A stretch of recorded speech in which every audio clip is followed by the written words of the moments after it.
Joining me now is Republican Congressman Michael Waltz. He had questions of these witnesses, including General Milley, specifically about this lecture. Congressman, thank you so much for being with us. I wonder what your reaction is to what General Milley said. Well, I just want to state very clearly that I fully support the Defense Department and the military's diversity initiatives. I want equal opportunity for all Americans to serve this great nation. And extremism of all kinds should absolutely be rooted from our ranks. Extremist activity should not be allowed in any way, shape, or form within the military. That's not what this was about, Brianna. And what your clip cut out there was that actually I was addressing Secretary of Defense Austin. And when I presented him this seminar on dealing with whiteness and white rage, which was given to me by very upset and outraged cadets, parents, soldiers that brought this to my attention. I want to be clear, this isn't some kind of Republican talking point. This is being brought to us by soldiers and by cadets and their families. Secretary Austin actually agreed with me that is a bit too far. That this and where I disagree with General Milley, who commented later, was this isn't some kind of history class. I have no problem with understanding our very checkered past with race and the atrocities that happened in the past. This was a seminar telling cadets how they should think and behave now. That dividing the United States along class lines and along racial lines well, to be clear, we haven't seen the seminar. Is right? Okay. We haven't seen the seminar. Well, but that's what I presented, and it was given by. I'm sorry. It was presented by a woman. It was presented by a woman who right now says that. Who wrote white rage and says that Republican Party platform is one of white nationalism. And it says that the underlying issue with critical race theory, frankly, for me, is that it teaches that our Constitution, our civilian institutions, our courts, our political system were established by oppressors to maintain that oppressive regime. And classifying anything along racial lines of all white people is in itself racist. Okay. And I have real issue. It's one thing for a kid in California to believe this, but these are our future military leaders, Brianna, that need to be subordinate to this civilian oversight. Critical race theory is teaching them that they need to resist that they need to push back on that. And I have real issue with the future generals of this country that have their finger on the button being taught that at a very early age, and they do as well. And that's why this is such a problem. Okay, so I have a lot to talk to you about this. Of course, you do not obviously support critical race theory. There are many folks who see value in it. They say it talks about how racism has shaped public policy, and to them that is a positive. But I guess my question for you is, when you look at really the issue that is facing West Point, the predominant one when it comes to issues of race and how that is perceived, I'm sure you're familiar with a policy report that was put out last year by 9 recent graduates of West Point. These are people of color, very accomplished cadets, including a Rhodes Scholar. And they detail, compiled from some of their fellow students, incidents of racism at West Point. One is, I was called a N-word during my freshman year at West Point. A student made a noose and put it on his black roommate's desk as a joke. I was called white because I speak intelligently, which is built on the assumption that white people speak better than black people. Another person said I was called a N-word during my plebe year. When I reported it to my tactical officer, they instead accused me of lying and initiated an honor investigation against me. And another one said an African-American cadet committed an infraction and received a company board with walking hours, whereas a Caucasian cadet committed the same infraction and received a verbal warning. And these kinds of things are documented over and over. A noose, being called the N-word, these differences in how infractions are punished, which, let me finish. Hold on just a moment, Congressman, because I let you finish and I'm not to my point yet.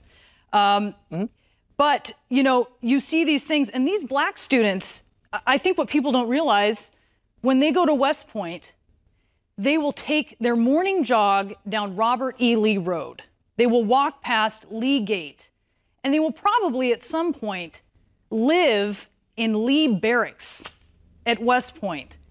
And so I wonder why you aren't more concerned with that than an elective class, a non-required class that 23 cadets out of 4,300 will attend, or one seminar that you may disagree with it and have objections about it, but as you said, you're talking about dozens of people who go there.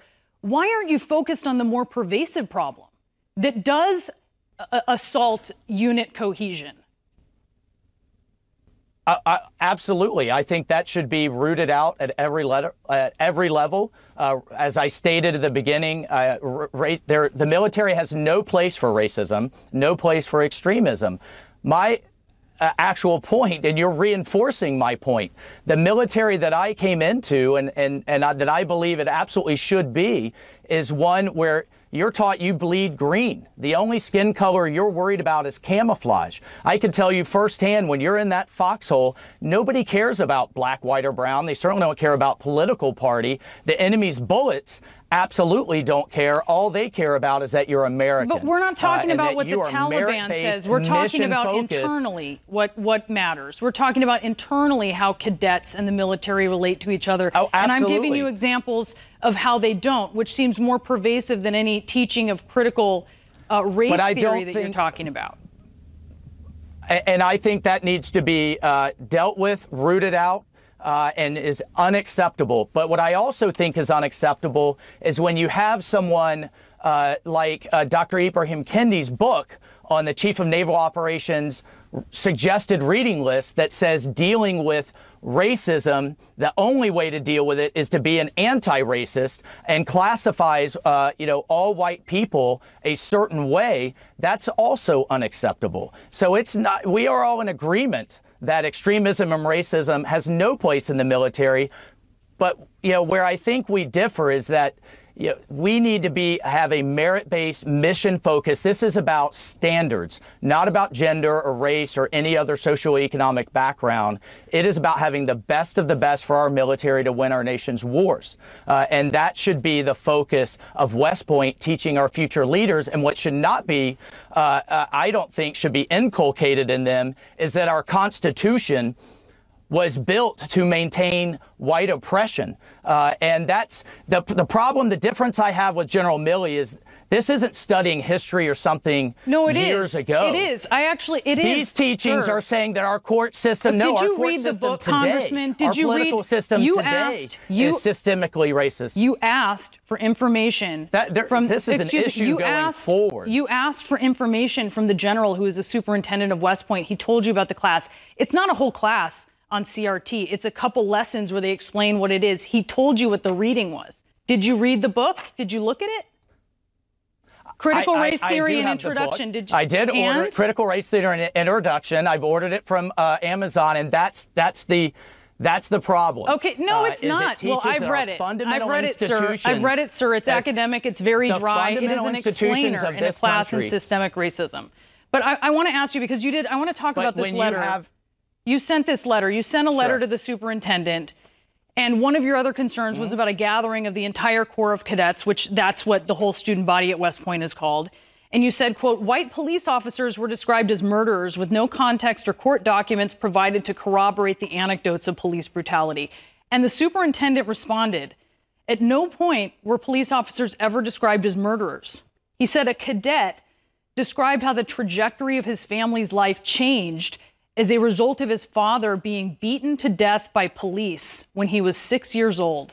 The cadet did plainly state that his father was killed by police officers.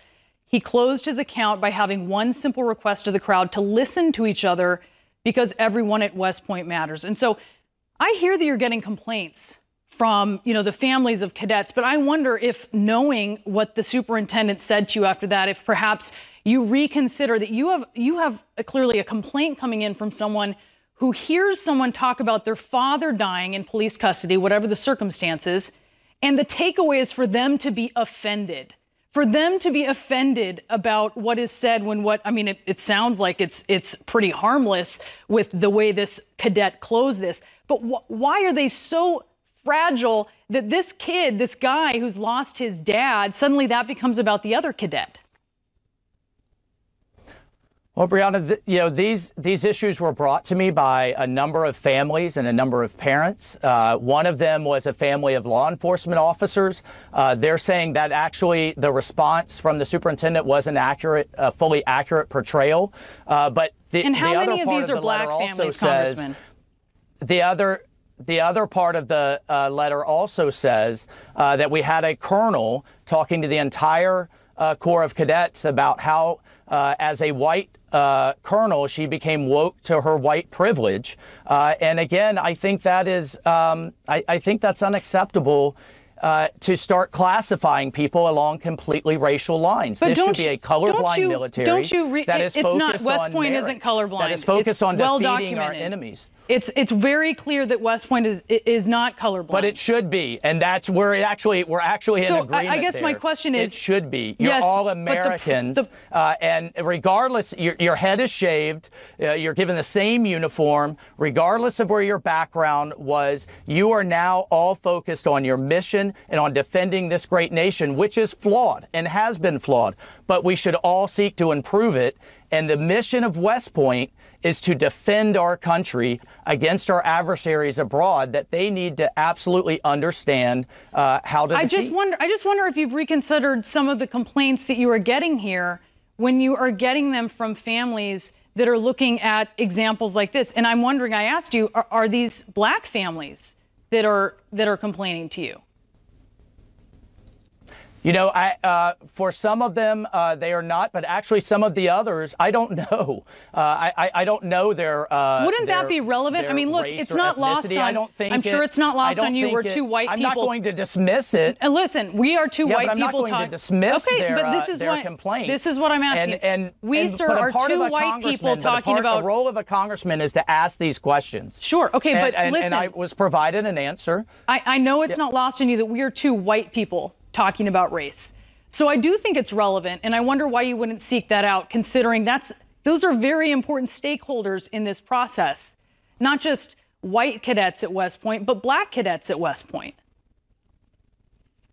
Sure. And should a black family come to me with concerns, I will absolutely address those concerns with the United States military. It's a taxpayer-funded institution. I have an oversight role as a member of the Armed Services Committee. And regardless of their race, I will take all of their complaints and concerns that seem to be credible very seriously. I'm just really not.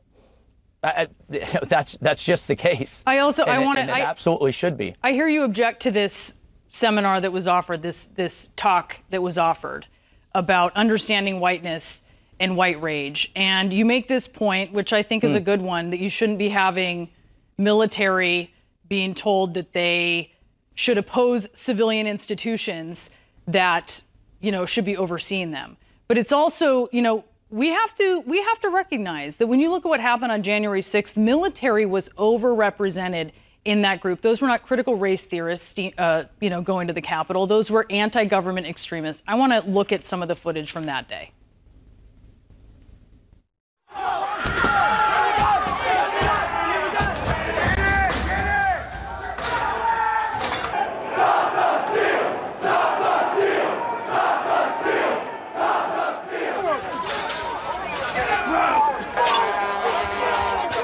I mean, Congressman, what do you call that if you don't call it white rage? Well, Brianna, I don't know what you mean by overrepresented. I think any one member of the military. No. Oh, by overrepresented compared to the population, there's a lot of them. You have anti-government extremists who purposely recruit people from the military. There were a lot of military, even active duty, but mostly veterans, who were in that crowd.